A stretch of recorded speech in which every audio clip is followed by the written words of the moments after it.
You've tried it your way, but you're still in debt. Or maybe you're doing okay, but want to invest smarter, grow faster. MillionaireX.ai gives you real step-by-step strategies to ditch debt or stack wealth. Stop dreaming and start planning. Visit MillionaireX.ai today. I want you to be the next millionaire next door. Finding the right real estate professional can be challenging. I'm broker Melissa Wilson. I'm knowledgeable in all aspects of the real estate process. So whether you're looking to buy new or an existing home or have a commercial need, I'm here to help.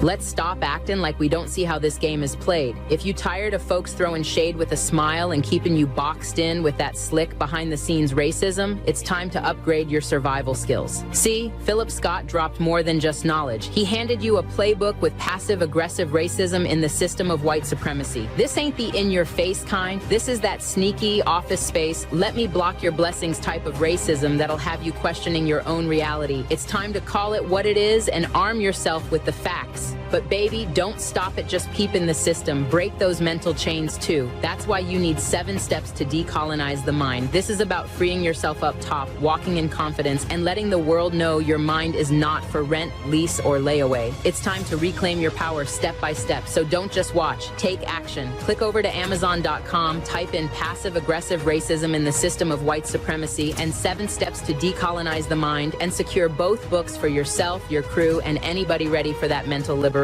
La Sherika said it, now go do it. Invest in your freedom. Pick up both books today on Amazon.com. Trust me, your mind will thank you. After 13 years of exposing lies in the media, I discovered the biggest lie of all. They want you to think racism is random, accidental, just bad people doing bad things.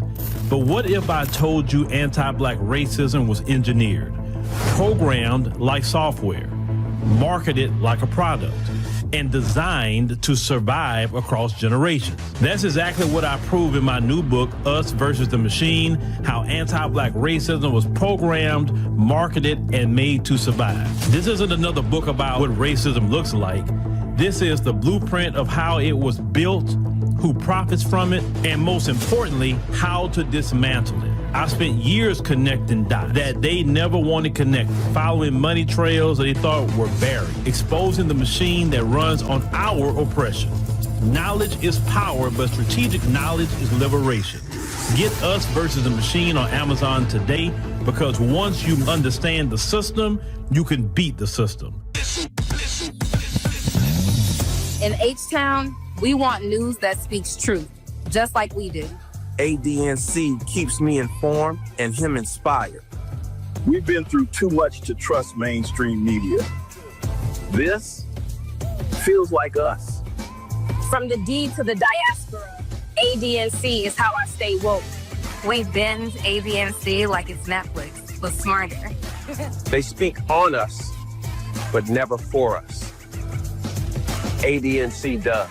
No fluff, no filters, just the truth, daily.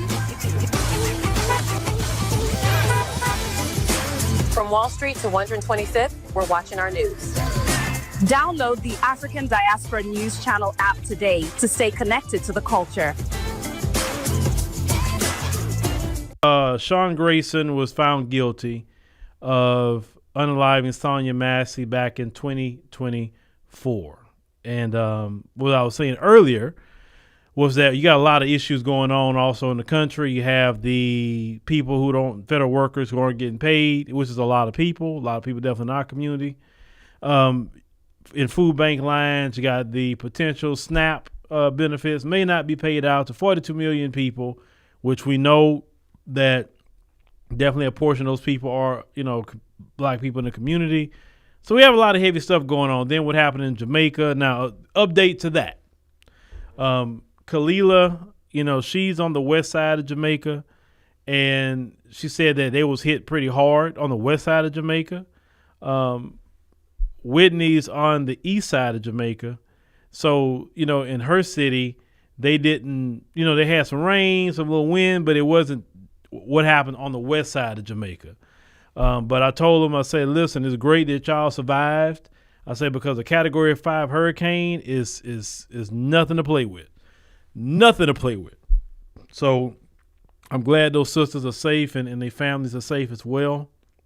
We'll see, the footage definitely is coming out of Jamaica. You know what? Let me see something real quick, y'all, because I want to see some of that. Maybe we can see it in real time. No, this wasn't planned, but give me a second. Let me see something. Give me a second. I want to see something with y'all. Okay, here we go. Jamaica. All right. Oh wow. Okay. Let's go here. Let's go here. Let me switch my screen here. Give me a second.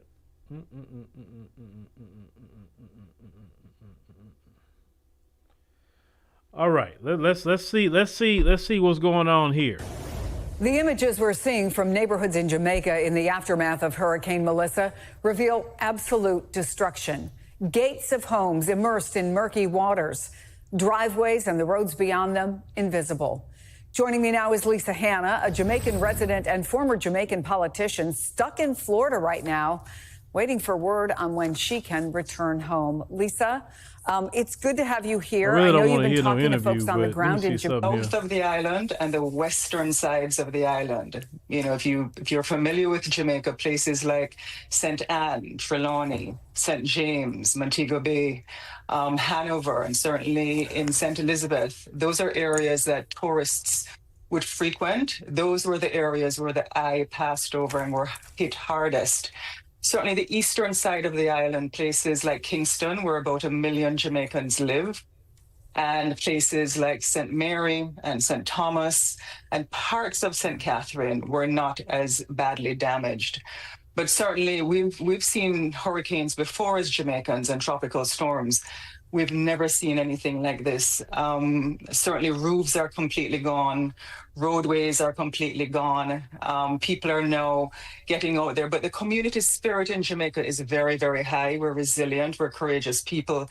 The government has now given the all clear for utility systems to get back up and running, for supermarkets and different places of essential items to start opening up again. And our response teams are on the ground, our police are on the ground, our army's on the ground.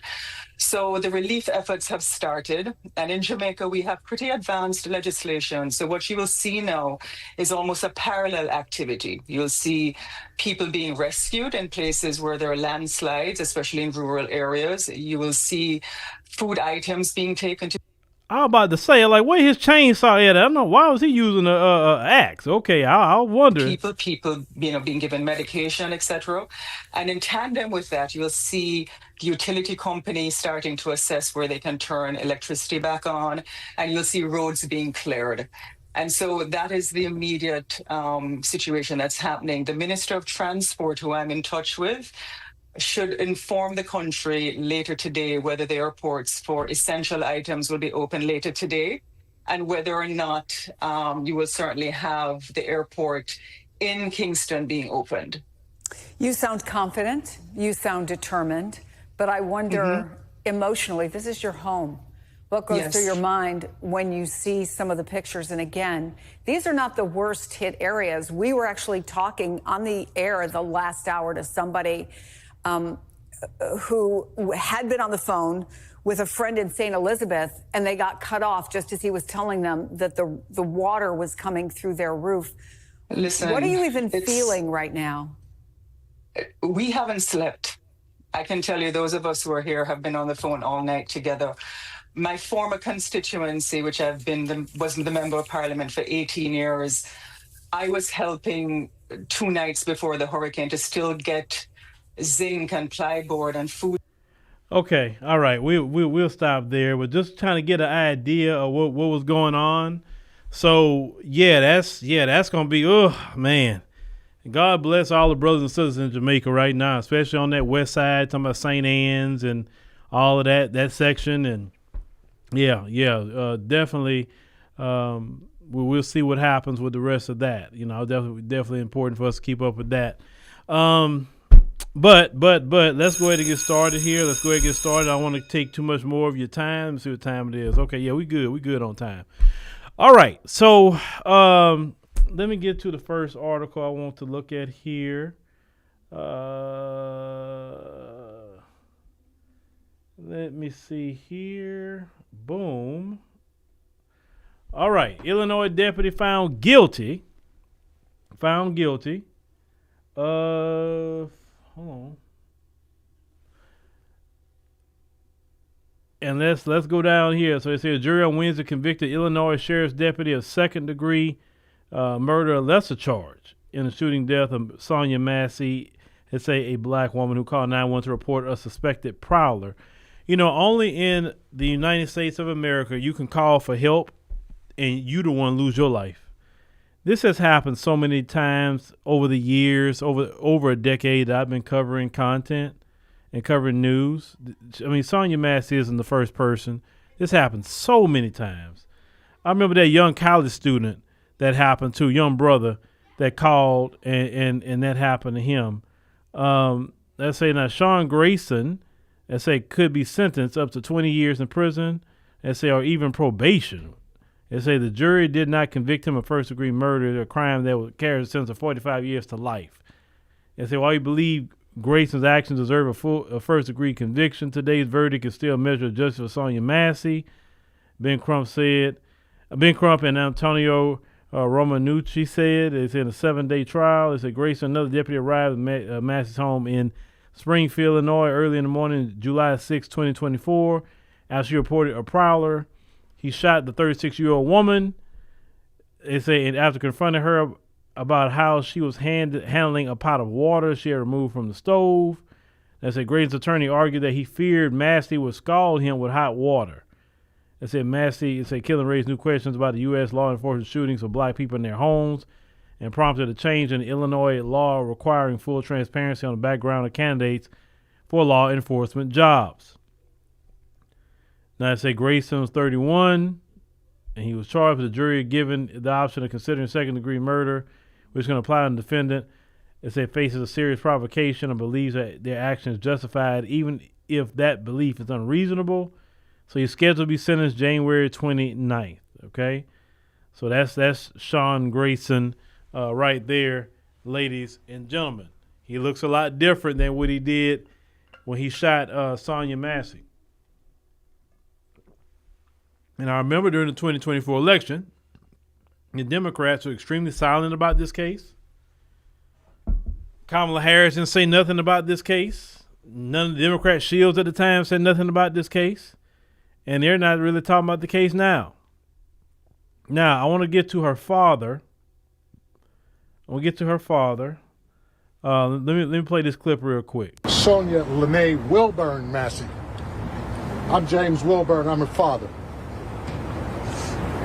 Sean Grayson should be able to get out of jail. My daughter can get out of that burial vault and walk out of Oakwood Cemetery. And I know that plot that's waiting for him, he can get to it as soon as he can. And it wouldn't make me any difference at all. But there's a difference in this country when you have my skin color and Grayson's skin color. We need serious justice, not a miscarriage of justice that happened here in Peoria. We need to pass the George Floyd Policing Act. We need to pass the John Lewis Voting Act. Yes. We need to make the Sonya Massey law across the whole United States. Yes. Then no family in our country can go through what our family has gone through, because this man should have never had a badge and a gun.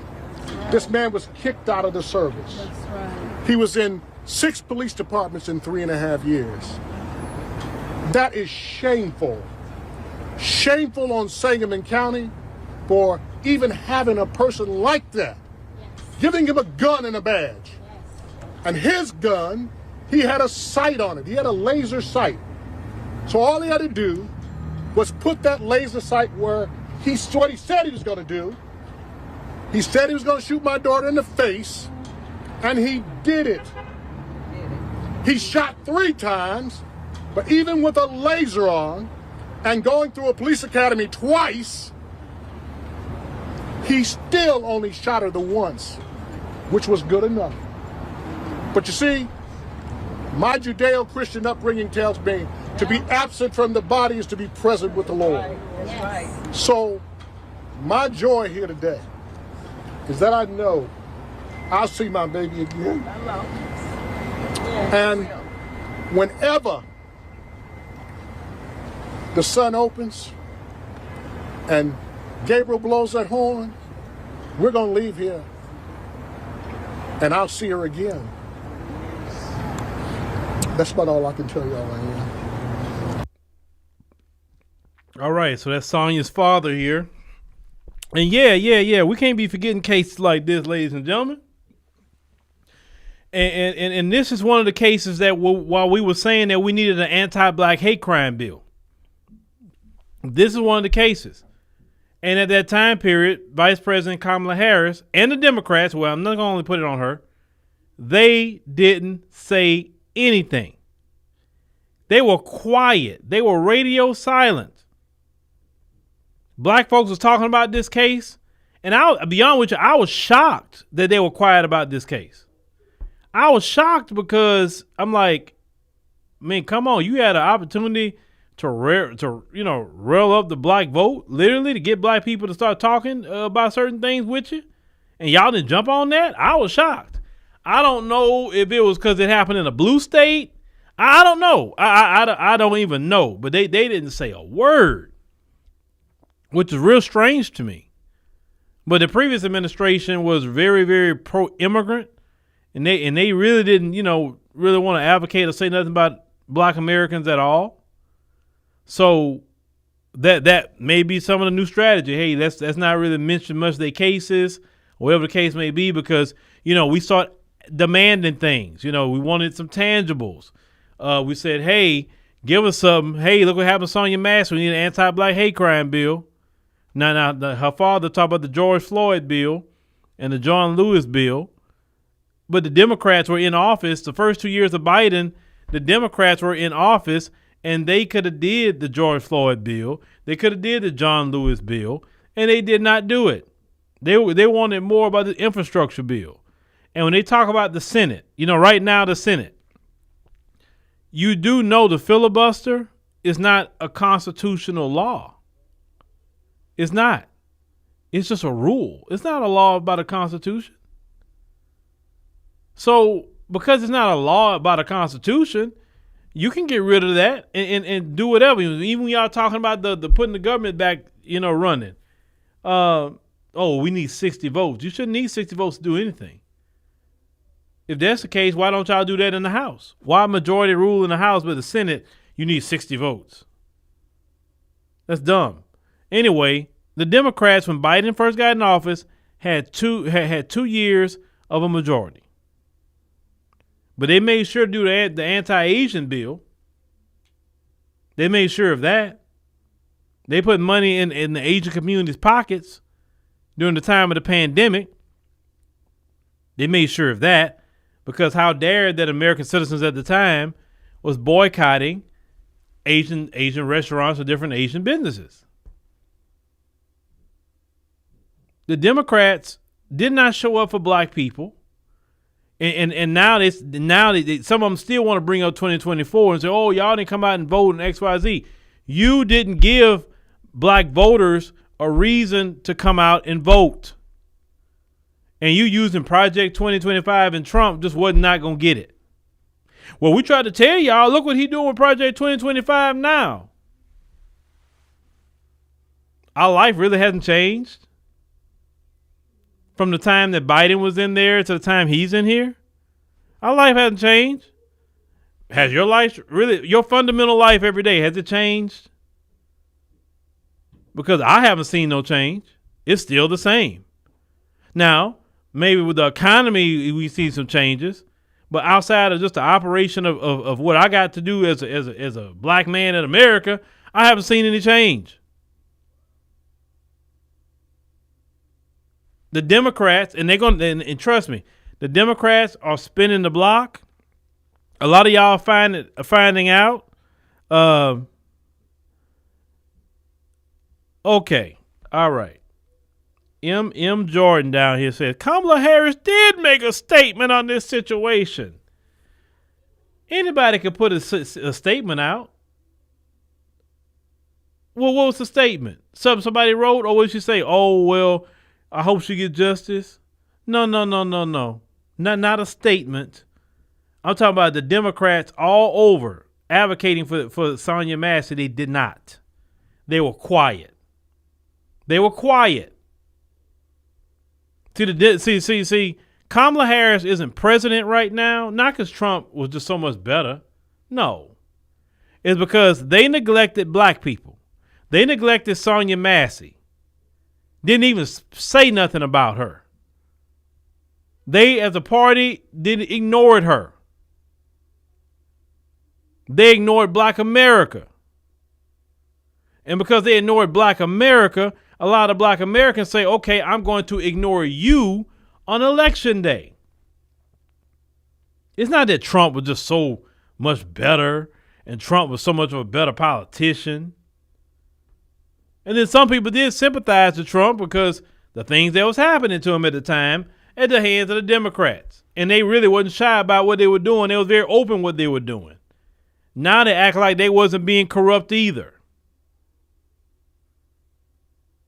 And now you want to talk about him getting his revenge, but y'all started that with him first. Democrats are not the party of the working people, and surely not the party that care about black people. You look at the Democrats right now. They run around here doing rallies. Oh, boy, I got to talk about AOC on the podcast tonight. Oh, boy, AOC. Oh, God, okay. Yeah, I'll say that for later. You doing rallies, but what I thought the Democrats supposed to be the party for the quote unquote minorities and for social justice, and you don't see them nowhere. They're literally the Republican Party too. Think about it. They always talk about the billionaires. The billionaires took over their party, and they're ran by the billionaire class that's in the Democrats. And Sonya Massey wasn't important to the billionaires who are liberal. There's a lot of liberal billionaires. The well-being of black America doesn't mean crap to liberal billionaires who control that party. The billionaires is the one that sets the agenda for these parties, but y'all want to talk about the Republican billionaires, but talk about the liberal billionaires who set up there and gave all that money to Kamala Harris, and then your black outreach was Cardi B. And I'm not beating up on Cardi B, but Cardi B would not be a person I would call to speak about anything with politics. I just wouldn't call her. Now, if it's about some music, if it's about some ratchet behavior, hey, I'm calling Cardi B. That's her lane. But if it's something serious, I'm not calling Cardi B for anything. And it's not Cardi B's fault because she went to get her bag. It's not Megan Thee Stallion's fault. She got her bag. We can't get mad at Glorilla or anybody else that was up there performing because, hey, they that's what they do for a living. They go get a bag. It's the Democrats that didn't take us seriously and surely didn't take Sonya Massey seriously.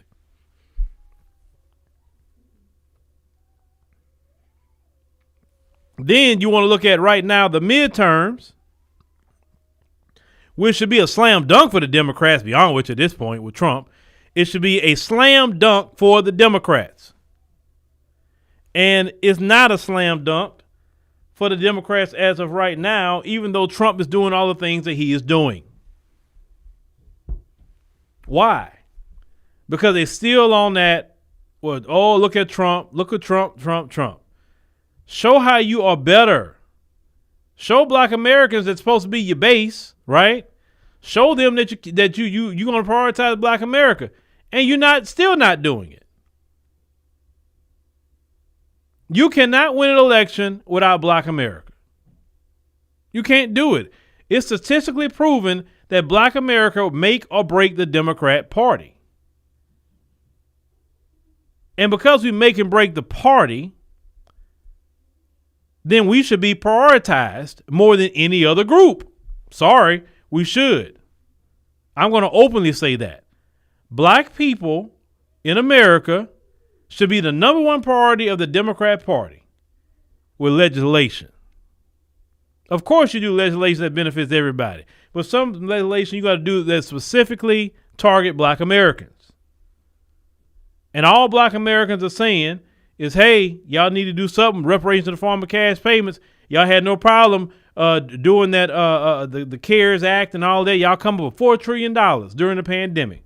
No study, no nothing. But when it comes to us, it's studies, it's this, it's that, this and that, meetings, and bringing in Candace Owens and doing all kind of craziness.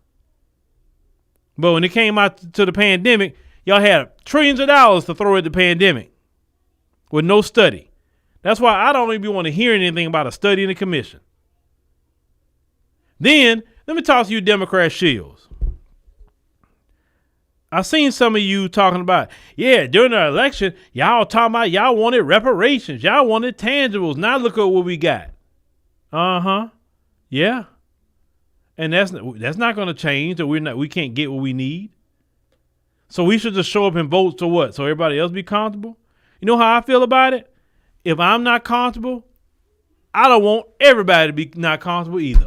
Listen, either we all be happy together or we suffer together.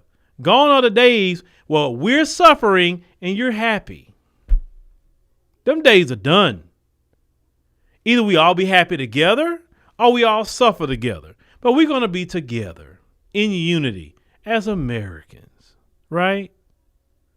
So since we all going to suffer together, why don't we be happy together? How we be happy together? If you think Democrats are better and they're not going to do the things that those mean Republicans are going to do, well, it look like you're going to have to start prioritizing black Americans so black Americans could show up en masse to vote for Democrats so you can be comfortable. So white Americans who are not comfortable right now in rural areas, Hispanic Americans, Asian Americans, all you different groups, it look like you're going to have to start telling the Democrats, hey, you're going to have to do something for black people. Give them the tangibles because we're suffering. Listen, let me tell y'all something, you other groups. You need to push the Democrats to do what we need them to do so you can be at peace. Don't do it for us. Do it for you. Say, look, I'm supporting reparations in the form of cash payments, not so much because I believe in it, but because I know if y'all get it, then, hey, we're going to be good. I'm doing it for my family. And that's how you have to think. Sometimes you got to give in one area for you to benefit. Or you can just suffer.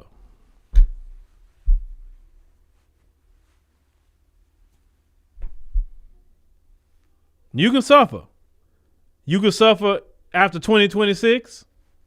You can suffer in 2028 and on. Every 2 years, you can just continue the pain and suffering until you get that you're going to have to break bread with black Americans. We have nothing to lose at this point. If you don't want to deal with the J.D. Vance presidency, then it looks like Democrats, you're going to have to do something. We need the anti-black hate crime bill, reparations in the form of cash payments. Now, if y'all want to do the John Lewis thing, that's on y'all. But at minimum, those two things, we got to have that. Black folks have been suffering in this country for a very, very, very long time. In Democrat cities. You got to look at places like Illinois. That's not a Republican state. How is it that y'all, and I keep saying this to Democrats, Sonya Massey wasn't living in a sanctuary city, was she? There's no city in this country that's sanctuary for the black man, woman, and child. Y'all have created sanctuary cities for foreigners. But there's no sanctuary city for black Americans. And these are all Democrat-ran cities. They have created that. And for the people that don't listen very well, I can't stand the Republican Party. So don't come to me, he's a Republican, he's a this and that and the third. No, I'm not. I know I know that you don't think outside the box. Let me say that. But how is it that it's a party that my people have voted for religiously, but yet they won't provide sanctuary for us? But you want to provide sanctuary for foreign nationals. And the Democrat Party gave money to foreign nationals that they didn't even give to Sonya Massey. They didn't put give her thousands of dollars to eat. Y'all talking about EBT?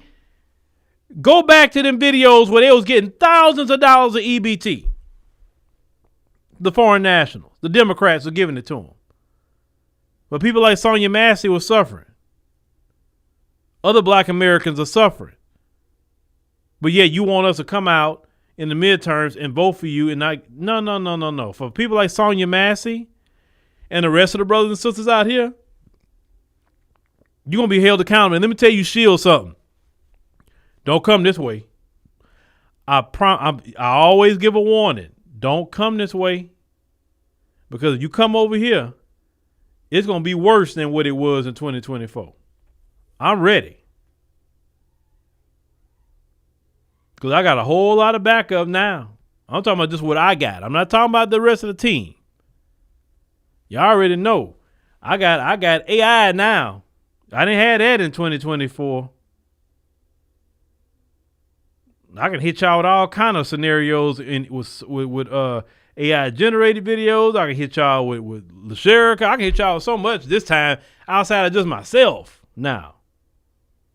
So it's best just to stay over there. Don't call my name. Leave me alone. That's the only thing I'm telling y'all, because I'm ready for it.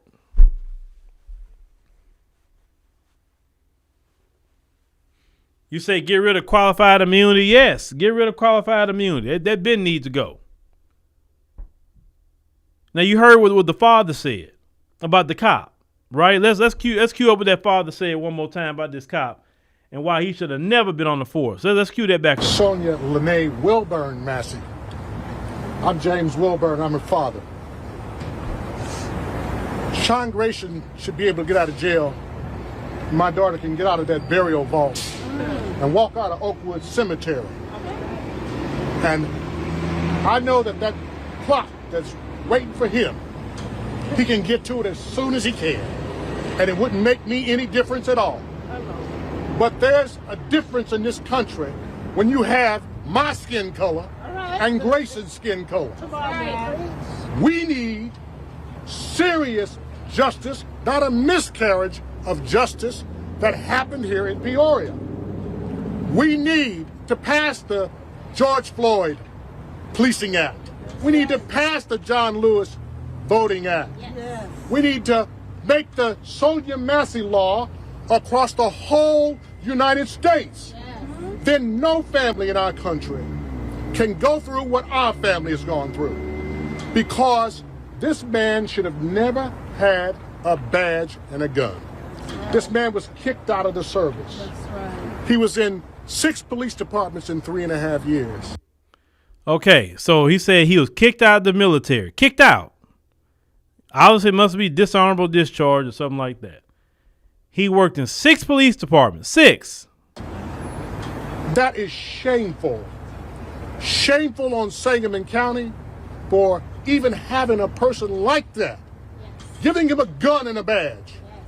And his gun, he had a sight on it. He had a laser sight.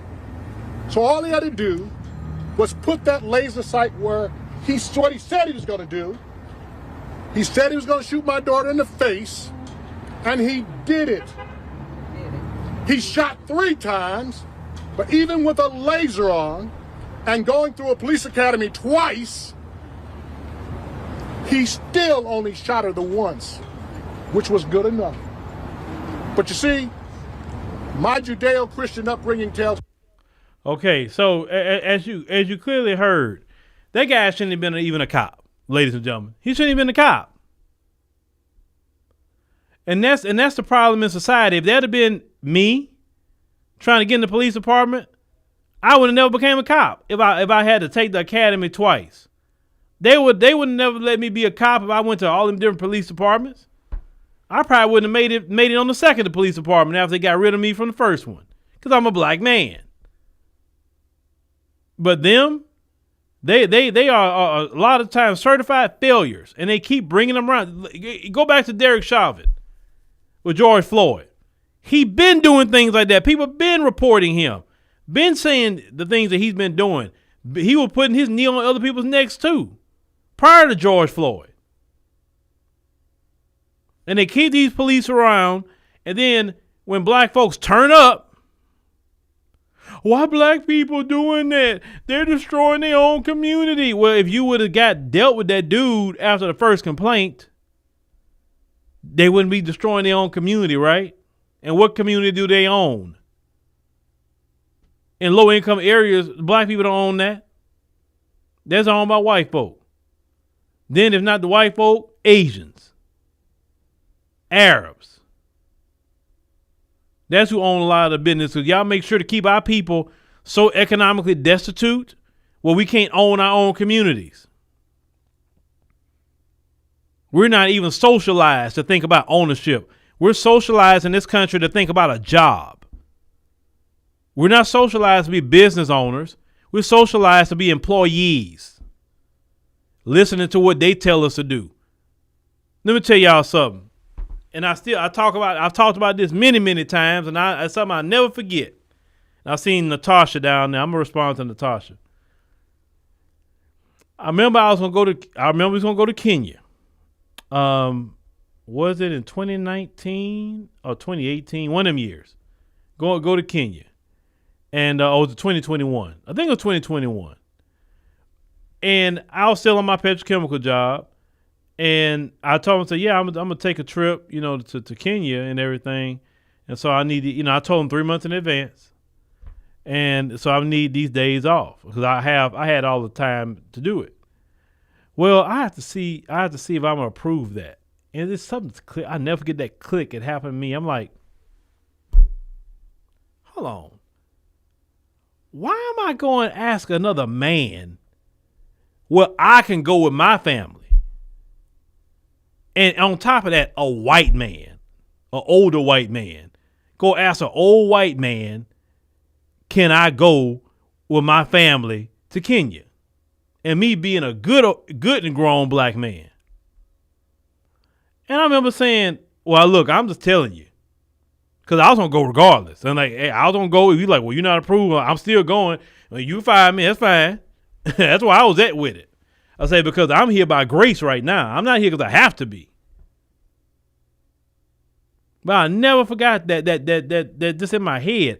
I'm asking it's like, go and ask a white man, can I get a day off? And I'm good and grown. And I'm not telling you like it's going to happen the next day. I'm not even telling you it's going to happen next week. I'm telling you 3 months in advance. Giving you ample time. I'm giving you 90 days notice. And you still gonna respond that way? Now, I went, of course, but still.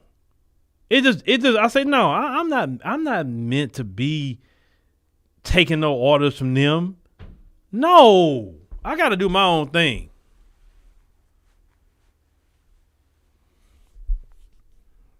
No, it was, Darius, it wasn't a request. Because they could have fired me. He could have fired me that day if he wanted to. I would have been good. Be on with you.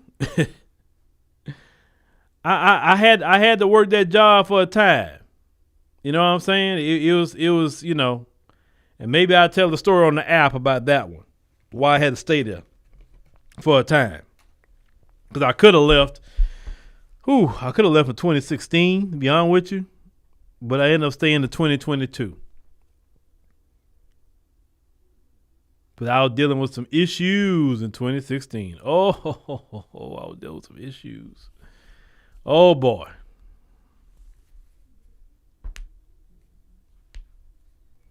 You say you did that on MLK Day years ago at FedEx? Okay.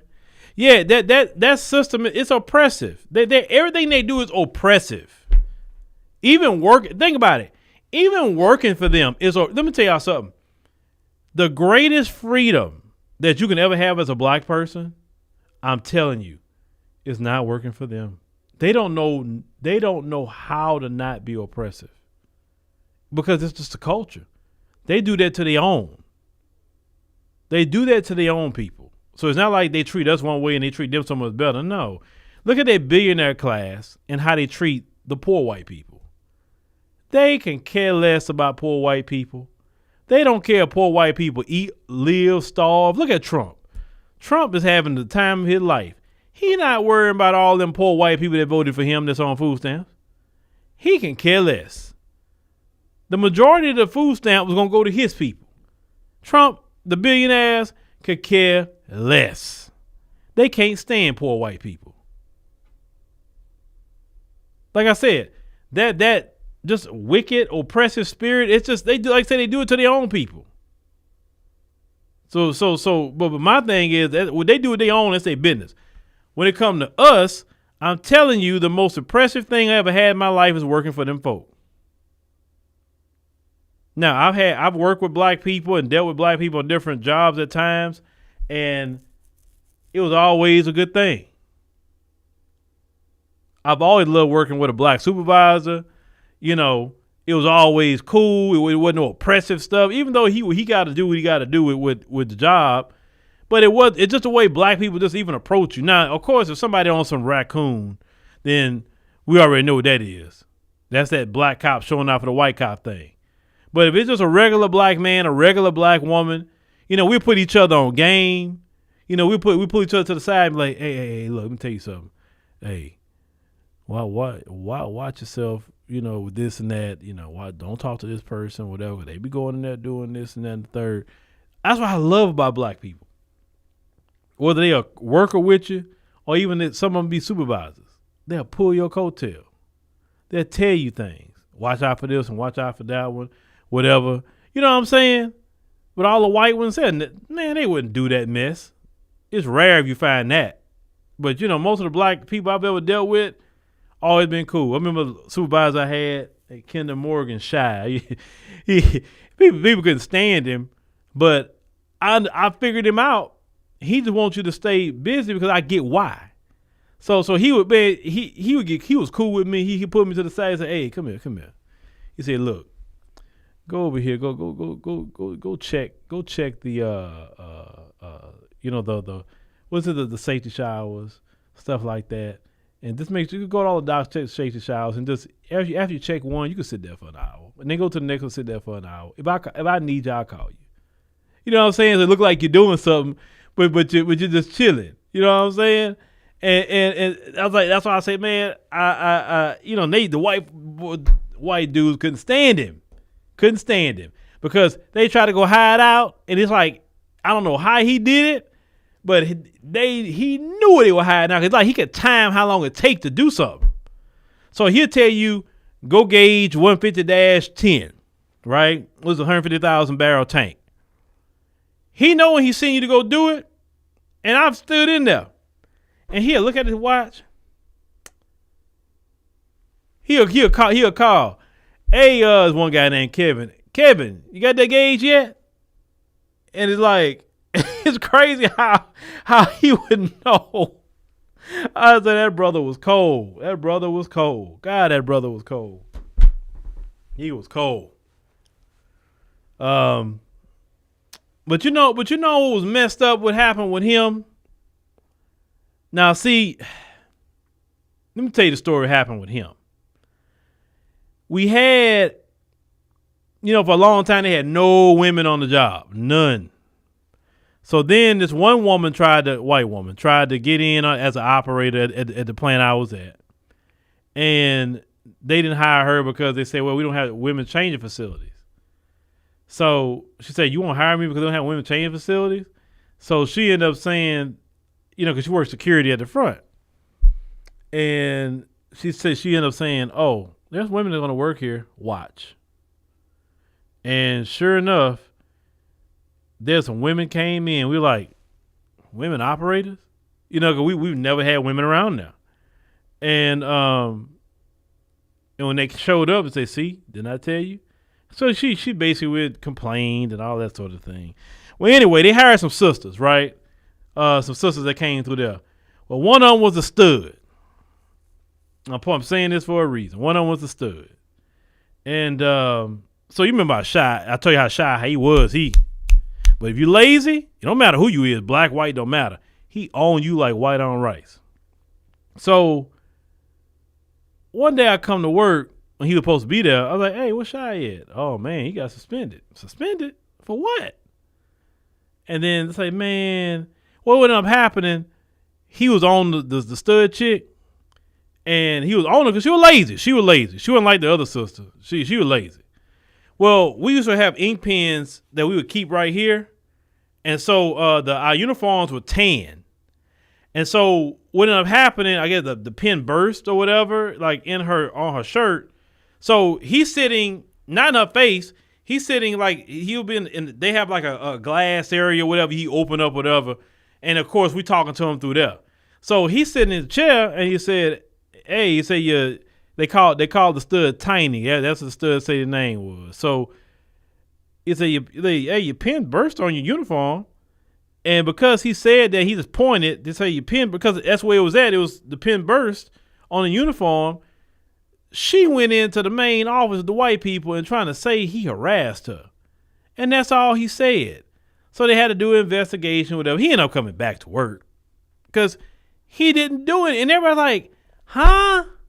Everybody was like, what? And then that's when a lot of men like, man, see, that's why I told you I don't like them women around here, man, because you say anything and that's what they go to. Boy, the guys are just mad in general.